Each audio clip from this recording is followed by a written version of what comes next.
1월 9일 화요일 하나님께서 저희들에게 주시는 말씀은 에스겔서 40장 1절에서 7절 말씀입니다. 봉독하도록 하겠습니다. 우리가 포로로 잡혀온 지 25년째가 되는 해 예루살렘 도성이 함락된 지 14년째가 되는 해의 첫째 달 그 달 10일 바로 그날에 주님의 권능이 나를 사로잡아 나를 이스라엘 땅으로 데리고 가셨다. 하나님이 보여주신 환상 속에서 나를 이스라엘 땅으로 데려다가 아주 높은 산 위에 내려놓으셨는데 그 산의 남쪽에는 성읍 비슷한 건축물이 있었다. 그가 나를 그곳으로 데리고 가셨는데 그곳에는 어떤 사람이 있었다. 그는 노새와 같이 빛나는 모습이었고 그의 손에는 사무로 꼰 줄과 측량하는 막대기가 있었다. 그는 대문에 서 있었다.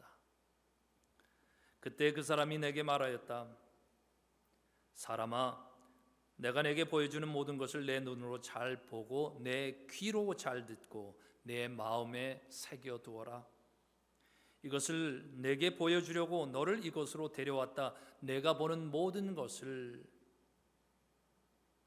이스라엘 족속에게 알려주어라. 성전 바깥에는 사방으로 담이 있었다. 그 사람의 손에는 측량하는 장대가 있었는데 그 장대의 길이는 팔꿈치에서 가운데 손가락 끝에 이르고 한 손바닥 너비가 더 되는 자로 6자였다. 그가 그 담을 측량하였는데 두께가 한 장대요 높이가 한 장대였다. 6절 그가 동쪽으로 난 문으로 들어가 계단으로 올라가서 문간을 재니 길이가 한 장대였다. 그 다음에는 문지기의 방들이 있었는데 각각 길이가 한 장대요 너비가 한 장대였다. 방들 사이의 벽은 두께가 5자이고 성전으로 들어가는 현관 다음에 있는 안문의 통로는 길이가 한 장대였다. 기도합니다. 하나님, 하루의 삶을 예배로 시작합니다. 하나님 앞에 서면서 하나님의 말씀을 듣고자 하니 이 들음을 통해서 우리 마음에 하나님의 성전이 세워지길 원합니다. 하나님의 성전에 불이 켜져야 어둠의 권세들을 물리치는 힘이 있을 것입니다. 하나님의 우리 안에 지어지는 그 하나님의 성전에 불이 켜져야 우리 마음이 따뜻해질 것이고 그 영적인 에너지가 있을 것입니다. 우리에게 그 은혜를 허락하소서.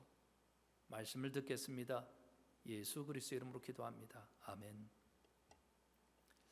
하나님께서 에스겔서 뒷부분으로 가면서 환상을 보여주십니다. 오늘 40장은 성전, 무너지지 않는 하나님의 성전을 이제는 그 환상으로 보여주시는 것이었습니다.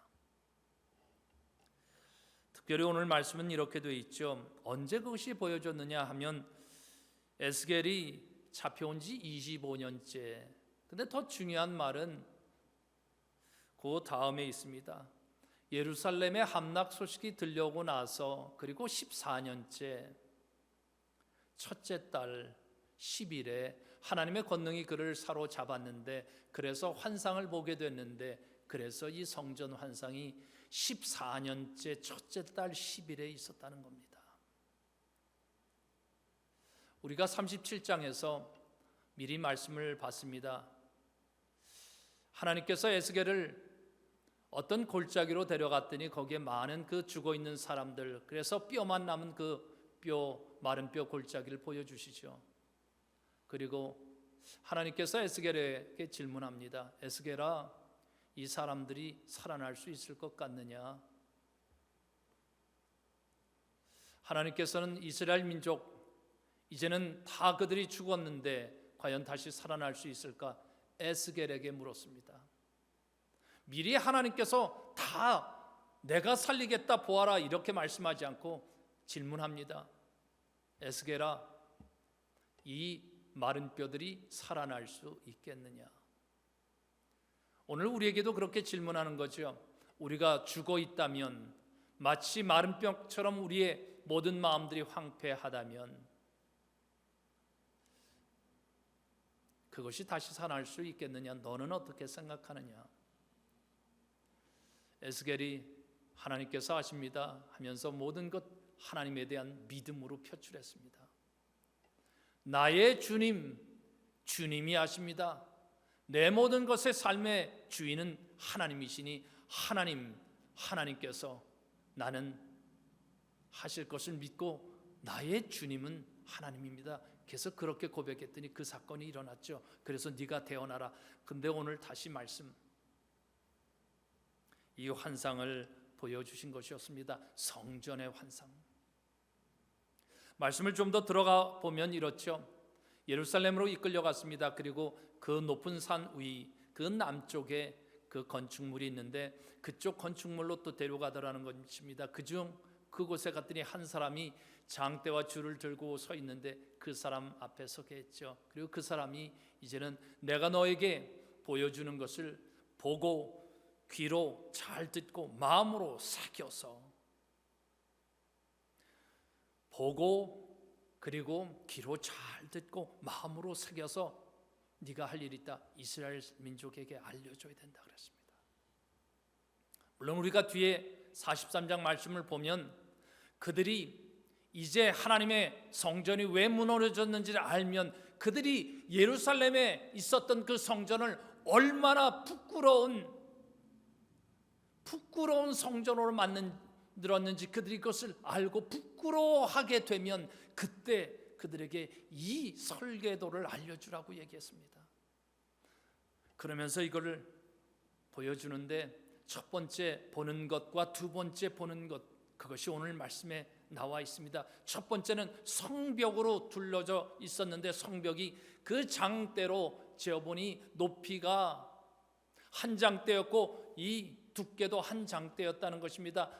한 장대라는 것은 6잔대 6큐빗인데 말하자면 그냥 50cm 정도로 생각하면 3m 정도 되는 겁니다. 두께가 3m, 그리고 이제는 높이가 3m라는 것입니다. 두 번째, 그 문 들어가는데 그 입구가 8자로 이렇게 그 포건되어 있는데 그 안에 방들이 양쪽으로 3개씩 각각 있었다고 했습니다. 말씀을 봤더니 그것이 7절에 이렇게 했죠. 그 다음에는 문지기들의 방들이 있었는데, 문지기들의 방들이 있었다. 하나님의 성전 벽이 엄청나게 두꺼울 뿐만 아니라 높았다는 것입니다. 그리고 그 문이 이젠 동쪽 문부터 보여졌는데 그 문 들어가는데 문지기들의 방이 있었다는 것입니다. 무슨 뜻일까요? 다른 곳에 방이 있었을 수 있었는데 그리고 와서 거기서 보초를 서도 충분한 것인데 왜 그 바로 입구 거기에 방들이 있었느냐 하는 질문이거든요. 왜 그런 것 같습니까? 예수님께서 마태복음 22장에 어떤 임금이 잔치를 베푸게 됐다. 혼인잔치다. 그래서 많은 사람들을 이제는 초대해 오라고 그 종들을 시켜서 그 귀한 사람들을 다 초대했는데 아무도 오지 않는다 그랬습니다. 그랬더니 이 임금이 다시 그 종들에게 얘기하죠. 이제는 내 거리로 나가서 아무나 악한 자나 선한 자 다 데리고 오라 그랬습니다. 악한 자나 선한 자 누구나 다 괜찮다는 것입니다. 데리고 왔는데 그 잔치를 이제는 즐기고 있는 그 사이에 이 임금이 나서서 그 거기에 온 사람 한 사람들 다 이제는 인사를 하려고 나왔는데 그때 어떤 한 사람을 보았다는 것입니다. 그리고 그 한 사람을 보고 이 임금이 이렇게 말했다는 거예요. 이 사람의 손발을 묶어서 바깥 어두운 데로 내 던져라. 거기서 그가 슬피 울며 후회할 것이다. 이렇게 임금이 얘기했다는 겁니다. 왜 임금은 그랬을까요? 혼인 예복을 입지 않았다는 겁니다. 악한 자여도 상관없다는 것입니다. 선한 자뿐만 아니라 악한 자들 들어왔는데 악한 자들도 많이 들어왔는데 그들 다른 사람들은 다 이제는 예복을 입었다는 것입니다. 그리고 선한 자들도 많이 있었는데 그들도 다 예복을 입었다는 것입니다. 누가 안 입었는지 모르겠습니다. 그런데 중요한 것은 악하게 살았건 선하게 살았건 중요한 것은 그 자리에서 들어올 때에 혼인 예복을 입지 않은 그 사람을 이제는 이 임금이 내쫓았다는 것입니다. 하나님의 나라는 악한 자나 누구나 다 올 수 있습니다. 그러나 혼인 예복이 필요하다는 그 말씀을 했는데, 그러면서 예수님께서 이렇게 말씀하셨죠. 부름받은 사람은 많으나 선택받은 뽑힌 사람은 적다. 마태복음 22장 14절. 다시 에스겔서 말씀으로 오면 왜 이 하나님의 성전 37장에서 하나님의 이 군대가 세워지는데 그들이 어떻게 정말 그들의 삶에서 활력 있게 하나님의 유다 백성으로서 계속 살아남아야 될 것인가? 그 일을 어떻게 감당해야 될 것인가? 하나님의 성전, 성벽이 없이 누구나 다 쉽게 드나들 수 있었으면 좋았을 것 같은데요. 더구나 문지기도 없으면 얼마나 좋겠습니까? 누구나 다 들어올 수 있는데 하나님께서는 오늘 우리들의 모습을 다시 짚어보게 하십니다.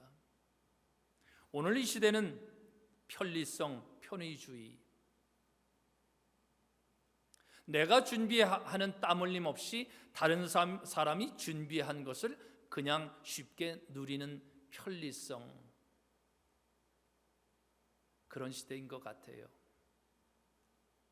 우리는 예배를 과연 어떻게 준비할까? 하나님의 성전에 나갈 때 하나님의 그 사람들이, 문지기들이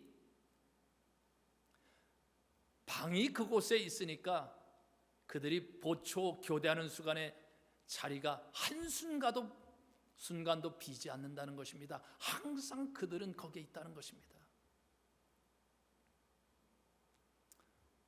그렇게 준비된 사람들이 하나님의 성전에 들어가게 될 것이고, 그들은 이제는 마른 뼈 같은 그런 사람들이었지만 이제는 하나님의 근대로 든든히 세워지고, 그리고 그들이 하나님의 근대로 든든히 세워지는 것은 예배 안에서 하나님의 그 영 안에 있는 사람들, 하나님의 말씀으로 다시 돌아온 자들, 그들이 결국은 계속 회복되었다는 것입니다. 우리는 이 시대에 어떻게 하면 하나님의 거룩한 은혜를, 권능을 경험하길 원할까, 이런 마음의 꿈들을 갖습니다. 하나님의 말씀을 읽고 하나님의 그 말씀에서 오는, 하나님의 말씀은 살았고 운동력이 있어서, 성경은 하나님의 감동으로 된 것으로, 그 감동, 마음의 움직임, 운동력, 그것을 우리가 경험하길 원합니다. 그것이 우리의 에너지가 되는 거죠. 어떻게 해야 될까요? 구약에 너희가 안식일을 거룩히 지키라 할 때 그 앞에 반드시 붙어 있는 말씀이 있습니다. 너희는 안식일을 기억하여 그 안식일을 거룩히 지키라. 기억하여, 준비가 필요하다는 것입니다.